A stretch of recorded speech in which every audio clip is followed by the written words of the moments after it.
Welcome to our channel. Today we how to connect Slack/commands to Retool actions, complete guide step by step clearly. To connect Slack/commands to Retool actions, first, open your Slack workspace. Navigate to your apps section found on the left-hand sidebar. Click on Manage Apps and then select Build to create a new app. Choose a name for your app and select your workspace.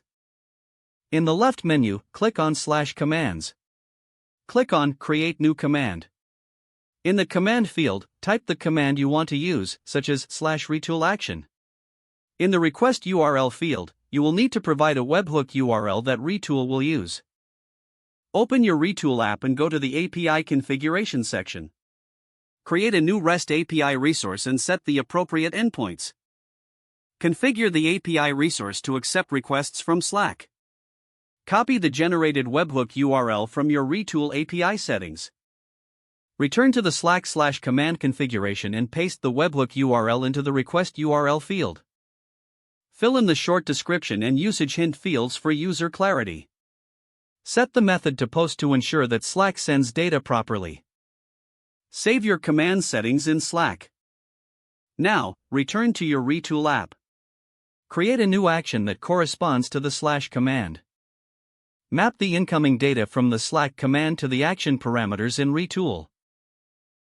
Test your setup by going back to Slack and typing your /command. Observe the expected behavior triggered by your command in Retool.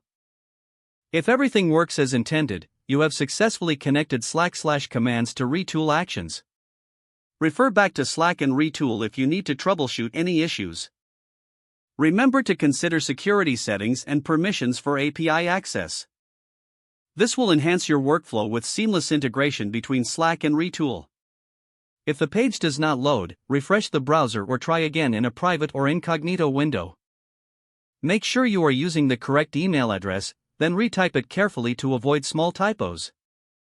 If your password is not accepted, use the reset option and create a new strong password you can remember. Check your spam folder for verification or security emails, then complete any requested confirmation steps. Enable two-factor authentication if available to improve account security and reduce unauthorized access risk. After signing in, review your profile details so your contact information and settings are accurate and current. Don't forget to like this video and subscribe to our channel for more step-by-step tech guides.